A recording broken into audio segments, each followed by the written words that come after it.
Students, मुझे लगता है कि आपको ये बात तो पता होगी ही कि जब भी किसी बिंदु से या अनुप्रस्थ काट के क्षेत्रफल से नेट आवेश का प्रवाह होता है तो हम कहते हैं कि उस बिंदु से एक विद्युत धारा का प्रवाह हो रहा है। ध्यान रहे मैं क्या कह रहा हूं कि उस बिंदु से नेट आवेश गुजरना चाहिए, मतलब या तो बाईं तरफ से दाईं तरफ जाने वाला आवेश ज्यादा हो या फिर दाईं तरफ से बाईं तरफ जाने वाला आवेश ज्यादा हो, तभी विद्युत धारा निकल कर आ सकती है। अब विद्युत धारा के भी दो प्रकार के मान निकाले जा सकते हैं, पहला औसत विद्युत धारा और दूसरा तात्कालिक विद्युत धारा। और अब मैं आपको बहुत डिटेल में समझाने वाला हूं कि औसत विद्युत धारा का मान किस तरह से निकालते हैं और उस पर बेस्ड हम कुछ न्यूमेरिकल्स भी सॉल्व करने वाले हैं। तो देखिए, औसत विद्युत धारा का जो कॉन्सेप्ट है वो तब पिक्चर में आता है जब हमें किसी भी एक अनुप्रस्थ काट के क्षेत्रफल से या किसी भी एक बिंदु से एक समय अंतराल के अंदर विद्युत धारा निकालनी हो। अब एक न्यूमेरिकल से अगर मैं आपको समझाना चाहूं तो किस तरह से कि मान लो हमसे कह दिया गया कि किसी एक बिंदु से 4 सेकंड के अंदर 20 माइक्रो कूलम का आवेश प्रवाहित होता है, तो उस बिंदु से आप औसत विद्युत धारा का मान बताएं। तो औसत विद्युत धारा का जो सूत्र आप यहां पर प्रयोग करोगे वो है delta Q by delta T. तो अब अगर हम औसत विद्युत धारा का मान निकालेंगे तो वो कैसे निकल कर आएगा, आई किसकी इक्वल होगा 20 माइक्रो कूलम और उसको डिवाइड कर देंगे हम समय 4 सेकंड से, तो आंसर क्या आ जाएगा 5 माइक्रो एम्पियर। ये होगा इस बिंदु से औसत विद्युत धारा का मान। लेकिन स्टूडेंट्स, कभी कभी क्या होता है कि हमें यह बता दिया जाता है कि उस बिंदु से जो आवेश गुजर रहा है वो गुजरते हुए समय के साथ किस तरह से परिवर्तित हो रहा है। मतलब हमें आवेश की समय पर निर्भर करने वाली एक समीकरण दे दी, जैसे यहां दे रखी है कि कोई आवेश समय के साथ किस तरह से परिवर्तित हो रहा है 6t² + 5t + 3, और फिर कह दिया जाता है कि इन दो समय अंतरालों के बीच में आप उस बिंदु से या उस अनुप्रस्थ काट के क्षेत्रफल से विद्युत धारा का मान निकालो।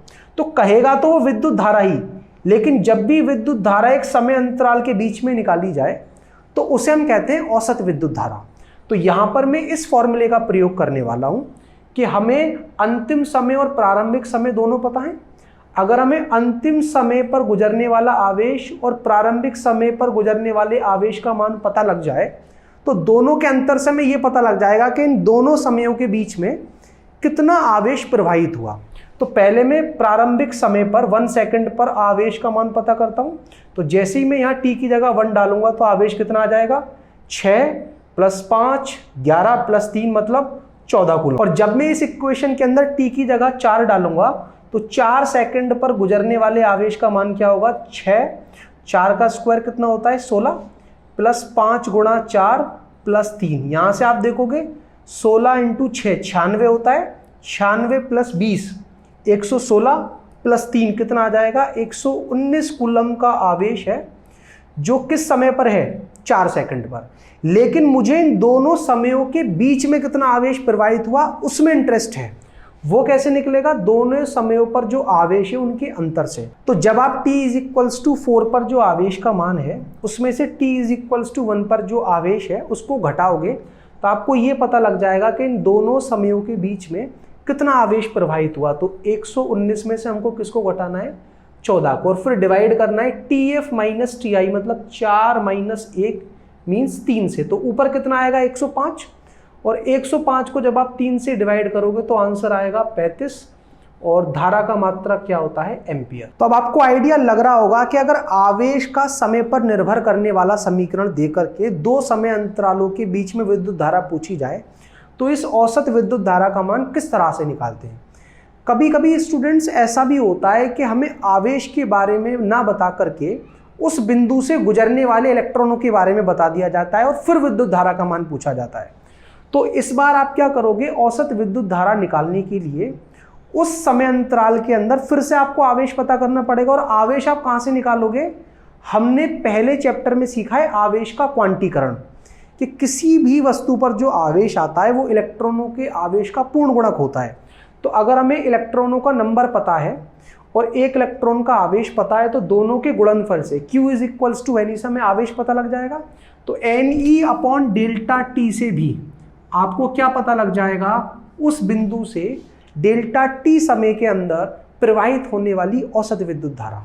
यहां पर n क्या है, ΔT समय में उस बिंदु से गुजरने वाले इलेक्ट्रॉनों की संख्या। चलिए इस पर आधारित एक न्यूमेरिकल सॉल्व कर लेते हैं कि किसी एक तार के अंदर हमने 4 मिनट तक 5 एम्पियर की विद्युत धारा प्रवाहित की तो हमें उस तार के किसी भी बिंदु से इस 4 मिनट वाले समय अंतराल के अंदर प्रवाहित होने वाले आवेश को और इलेक्ट्रॉनों की संख्या को पता करना है।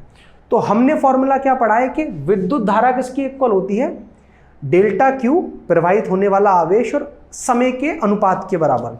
तो इस बार क्या है, हमें विद्युत धारा दे रखी है 5 एम्पियर, समय अंतराल दे रखा है 4 मिनट, लेकिन हमें समय को डालना होता है सेकंड में। तो मैं क्या करूंगा, उसको 60 से मल्टीप्लाई कर दूंगा, तो आपको क्या मिल जाएगा, इस समय अंतराल में उस बिंदु से गुजरने वाला आवेश।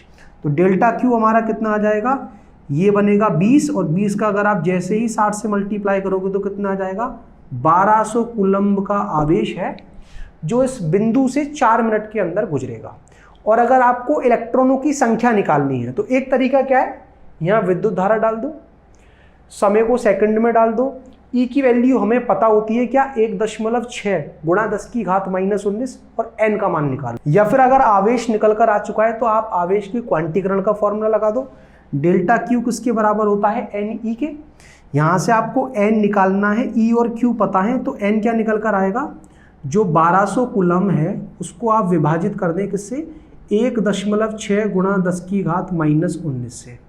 10 की घात -19 ऊपर जाएगा तो +19, +19 और 2 कितना हो जाएगा, 10 की घात 21। तो क्या बनेगा, 12 गुणा 10 की घात 21 और बटे में कितना, 1.6। और जब आप 12 को 1.6 से विभाजित करोगे तो ये जो आंसर है वो आएगा 7.5 गुणा 10 की घात 21। ये 4 मिनट के अंदर उस बिंदु से गुजरने वाले इलेक्ट्रॉनों की संख्या है जिस बिंदु से कितनी धारा का प्रवाह हो रहा है, 5 एम्पियर का। अब आपको ये तो आइडिया लग ही गया होगा कि औसत विद्युत धारा होती क्या है और किन्हीं भी 2 समय अंतरालों के बीच में उस पर आधारित किस तरह के आंकिक प्रश्न हमसे पूछे जा सकते हैं। लेकिन स्टूडेंट, जब भी विद्युत धारा का मान एक निश्चित समय पर पूछा जाए कि मुझे आप t = 3 पर ही विद्युत धारा बताएं, तो उस विद्युत धारा को कहते हैं तात्कालिक विद्युत धारा। और अगर आप ये जानना चाहते हो कि तात्कालिक विद्युत धारा होती क्या है, इस पर आधारित किस तरह के आंकिक प्रश्न हमसे पूछे जा सकते हैं, वो आप इस वीडियो पर क्लिक कर समझ सकते हो। और अगर आप दूसरे अध्याय स्थिर वैद्युत विभव तथा धारिता से संबंधित कुछ भी पढ़ना चाहते हो तो आपके लिए हमने प्लेलिस्ट तैयार की है, इस पर क्लिक कर आप जो टॉपिक चाहो वो पढ़ सकते हो। और अगर कुछ ना समझ में आए तो कमेंट करके पूछ भी सकते हो।